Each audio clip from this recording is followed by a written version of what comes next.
esta sección de sucesos históricos vamos a hablar del caso del psicópata, uno de los hechos sangrientos que más ha llamado la atención del país en la historia. Conozcamos un poco de lo que fue este caso y también de la mano de los expertos. El psicópata fue una figura que sembró el terror en la década de los 80s y 90s en la población costarricense. Esto por la gran cantidad de asesinatos que se le atribuyeron y que se realizaron en zonas de Cartago, Curridabat, Alajuelita y Desamparados.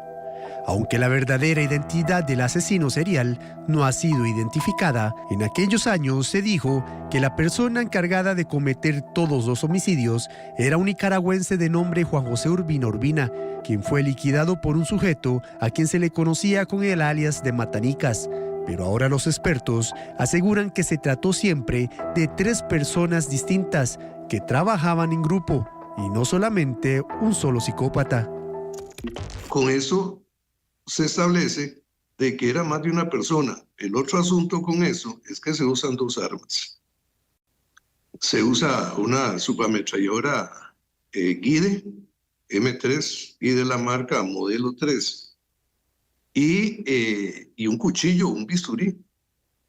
Los cortes que se hacen en parte de la anatomía de las mujeres son cortes limpios, con algo muy filoso. Entonces, no necesariamente el mismo que utilizaba la ametralladora utilizaba el bisturí. Podría ser que uno utilizara la ametralladora y el otro el bisturí o un cuchillo de cacería. Las víctimas preferidas de quien fuese el psicópata siempre fueron mujeres solas o parejas heterosexuales. Definitivamente esta persona lo que quería era dejar algún mensaje de alguna índole que la policía no logra determinar bien. Lo que sí está muy claro es que el psicópata, el hombre en el caso de los ataques a las parejas, era un estorbo. A él no le interesaba el hombre simplemente lo agarraba y lo mataba. Su objetivo, ¿qué eran? Las mujeres. Entonces, la policía, entre sus conclusiones y su investigación, lo que llega, digamos, a la conclusión es de que esta persona realmente lo que estaba enseñándose era con las mujeres, que quizá poseía algún trauma, alguna situación que le pasó.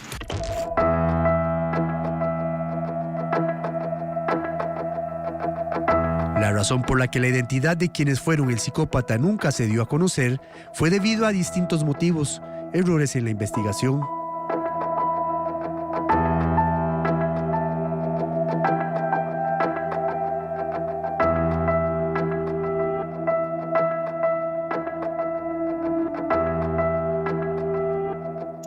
Ya teníamos también la información de dónde estaba la M3 utilizada en los 19 crímenes. Esta M3 era sacada e ingresada a Costa Rica específicamente para ejecutar estos crímenes. Y ya teníamos la ubicación exacta en una casa, en una hacienda en Nicaragua. Cuando se solicitó en esa etapa de la investigación el permiso correspondiente, la autorización a la Dirección General para poder trasladarnos, incluso con la colaboración de la esposa de uno de los sospechosos, esta autorización fue denegada por la Dirección General.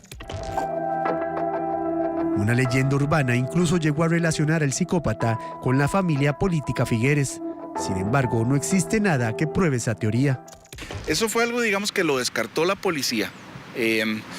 Porque, digamos, uno de los miembros de esta familia vivía muy cerca de una de las víctimas, tenía entrenamiento militar, su papá había sido dueño de terrenos en el Triángulo de la Muerte, pero cuando ocurre uno de los crímenes, queda absolutamente claro que esa persona no estaba en el país.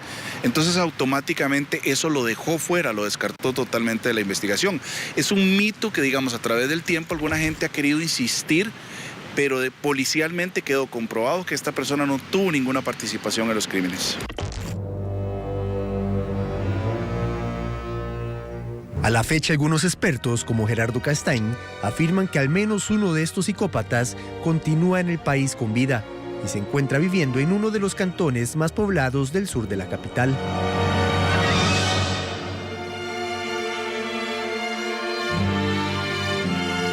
El otro, el que me contó a mí todo, murió también, no recuerdo la fecha, que era el que vive ahí a la entrada del Tajo del Aguacate. Y el otro sí, anda ahí, es un tipo, ¿cómo le dijera? No es alguien así muy vivo, es más bien una persona pues, como muy ensimismada. Entonces, ahí está, vive en el lado de Patarrá. Otro de los temas que generó preguntas entre la población fue si el famoso psicópata tenía algún tipo de relación con el asesinato de 7 mujeres en el Cerro San Miguel, situación a la que se le dio el nombre de masacre de Alajuelita. Lo anterior se debe a que al parecer el homicidio fue ejecutado por varios sujetos y no a uno en particular.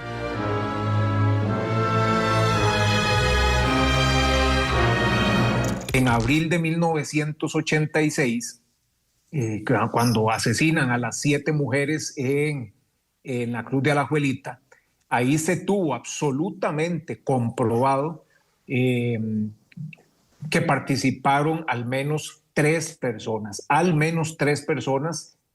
podría ser 4 personas, 5 personas, bueno.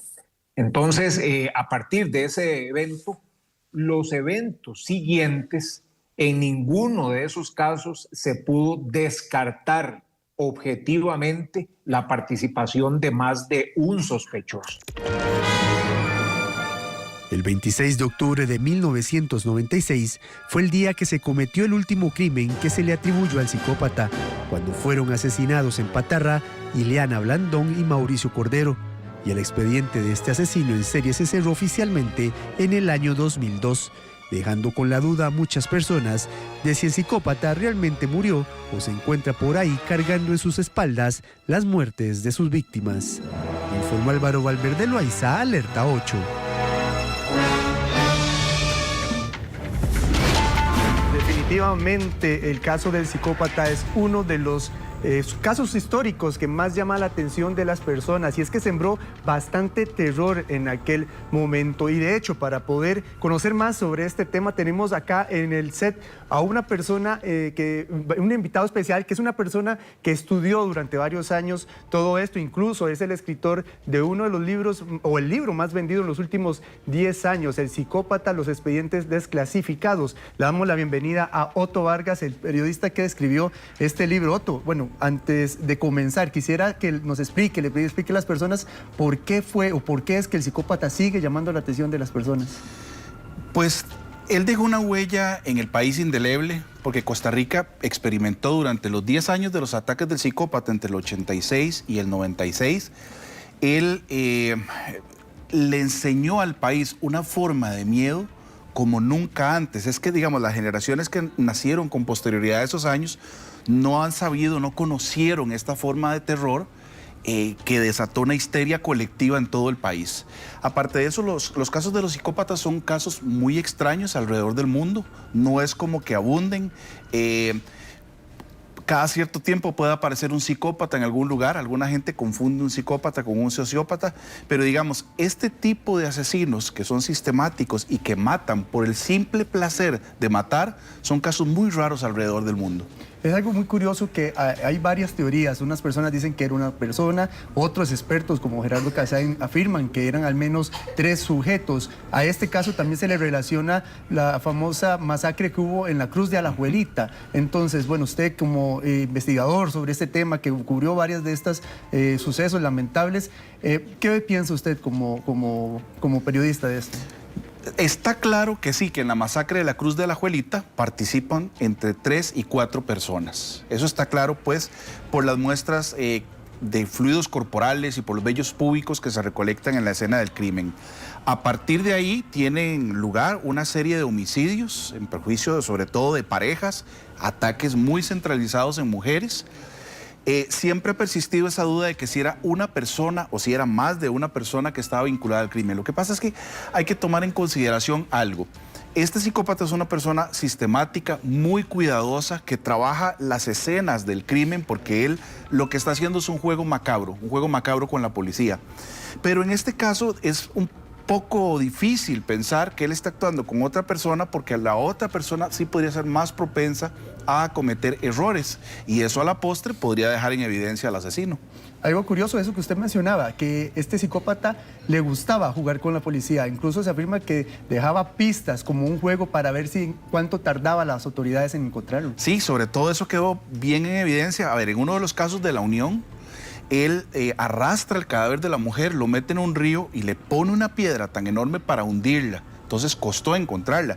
Pero sobre todo, Álvaro, el último caso, el caso ocurrido en Patarrá, ahí él hizo un trabajo excepcional para ocultar los cadáveres de tal forma que a la policía le costara, y fue un trabajo que tardaron días en encontrar los cuerpos, porque él se tomó su tiempo para, digamos, enterrarlos y para cubrir bien la escena, que a lo mejor él lo que estaba haciendo era como quería ver qué tanta capacidad tenía la policía para descubrir lo que él había cometido.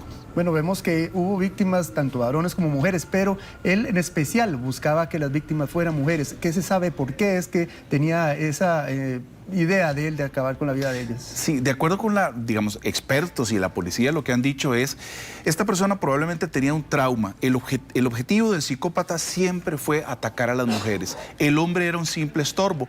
Por eso es que muchas veces él simplemente llegaba a la escena, le disparaba al hombre porque él necesitaba deshacerse. Pero él después desplegaba todo su enojo, toda su furia hacia las mujeres. Entonces, los ataques eran brutales, horribles, todo lo que les hizo a las víctimas, a las mujeres. Otto, también mucha gente dice que no se pudo detener o no se pudo dar con la captura de este sujeto por errores en las investigaciones. ¿Usted considera que eso es cierto? Es cierto, en parte, sí, claro. Hay que tomar en cuenta, Álvaro, que en ese momento la policía judicial era relativamente nueva. Estaban en sus primeros años, no contaban con la tecnología ni el conocimiento que tienen ahora. El caso comienza a ser investigado, en primer lugar, como si fuera un caso de delincuencia común, cuando la escena de los crímenes, y sobre todo de la Cruz de la Abuelita, estaba dando cuenta de que había algo muchísimo más profundo, ¿verdad?, que un simple hecho delictivo.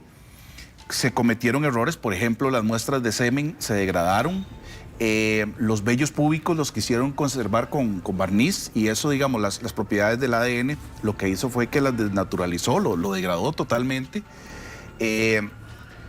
Al principio la investigación muy desordenada porque varios investigadores al mismo tiempo estaban participando en la pesquisa y cada uno guardaba sus evidencias, pero esto no se puede achacar nunca, jamás, a negligencia de la policía o de desinterés, porque yo siempre he dicho, el OIJ hizo lo que estuvo a su alcance, puso alma, vida y corazón por resolver el caso, pero las circunstancias los hicieron enfrentarse a un caso complicadísimo que no hubo forma de resolver. Policialmente, digamos, fehacientemente. Hay una teoría, ahora veíamos a don Rogelio Ramírez, que es parte de los investigadores que hicieron, dos investigadores que hicieron una investigación sobre el caso del psicópata.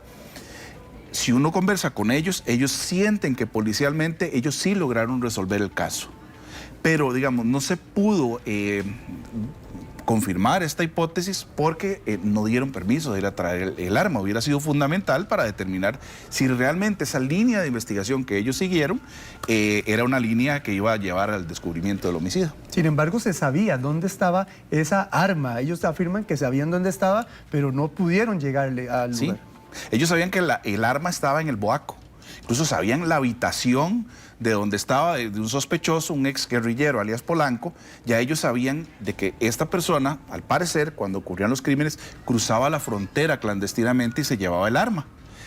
La versión que ellos tenían es que estaba en una cómoda y sabían el lugar, pero después no recibieron autorización para ir a traer el arma y fue una pista, una prueba tal vez que era muy importante y que hubiera ayudado quizás a resolver o a descartar el hilo conductor más fuerte que tuvo la policía judicial, en este caso del psicópata. Bueno, ya sabemos que en la nota lo mencionamos, pero muy importante, quiero volverla a consultar. Algunas personas ligaban al psicópata con un político costarricense de apellido Figueres. ¿Qué tan cierto es y qué tan probable es que esta persona haya podido ser el verdadero psicópata? Esto quedó absolutamente descartado. Uno escucha gente que todavía a estas alturas sigue insistiendo que así fue, que claro, que hay un encubrimiento, que se ve algo político. No, no había absolutamente nada de esto. Y con esta persona, sí, en algún momento surgieron algunas versiones de gente que decía, bueno, es que conoce de armas, su papá tuvo terrenos en el Triángulo de la Muerte, pero policialmente se logra determinar cuando ocurre uno de los crímenes, esta persona estaba fuera del país, era imposible que él hubiera regresado, cometiera la fechoría y se marchara. Entonces, a nivel de policía, nunca se encontró absolutamente nada en contra de esta persona. Y yo siempre he sentido que la familia de esta persona también es una víctima de las circunstancias. Es terrible que les quieran achacar algo tan fuerte cuando, digamos, a nivel de policía nunca existió absolutamente nada. Quedó absolutamente descartado la posibilidad de que participara en alguna de estas fechorías. ¿Qué se sabe de alias Polanco, el que se dice que era el psicópata y que curiosamente murió a manos también de un asesino en serie? Esta es una investigación que conducen estos dos agentes del OIJ brillantes, Ramírez y Chacón. Ellos empiezan, cuando ocurre el crimen del Matanicas, empiezan a perfilar a una de las víctimas y comienzan a encontrar unas características muy particulares en esta persona. Y ellos logran determinar que formó parte de un grupo que vino a Costa Rica, que lo habían enviado, con una misión que era desestabilizar las filas de la Alianza Revolucionaria Democrática. En ese entonces estaba el conflicto armado en Nicaragua.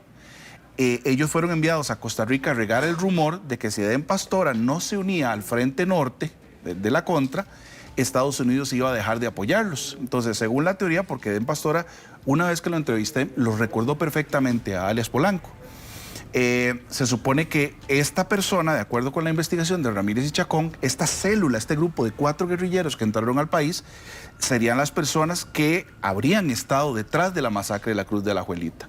Una vez que ocurre la masacre en la Cruz, que la DIS allana una casa de seguridad cerca, en San Josecito de Alajuelita, cerca, y sabe que en la Cruz y en el Cerro San Miguel y el Pico Blanco hubo prácticas de guerrilla, prácticas de tiro, se encontraron también trincheras y puestos de vigilancia.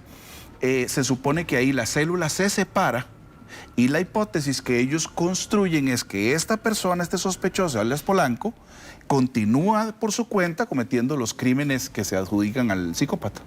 Muchas gracias de verdad, Otto, por toda la información. Todo esto se encuentra en su libro, El psicópata, los expedientes desclasificados, el libro más vendido en la última década, ¿verdad? Entonces, todas las personas que estén interesadas pueden ir a buscarlos, se los recomiendo, yo lo he estado leyendo y realmente es un libro que enriquece y puede aprender más de esto. Muchas gracias, Otto, ¿verdad?, por la visita. Con muchísimo gusto, un verdadero gusto. Bueno, vamos a un corte comercial, pero manténgase en alerta con nosotros acá en Canal 8. Ya volvemos.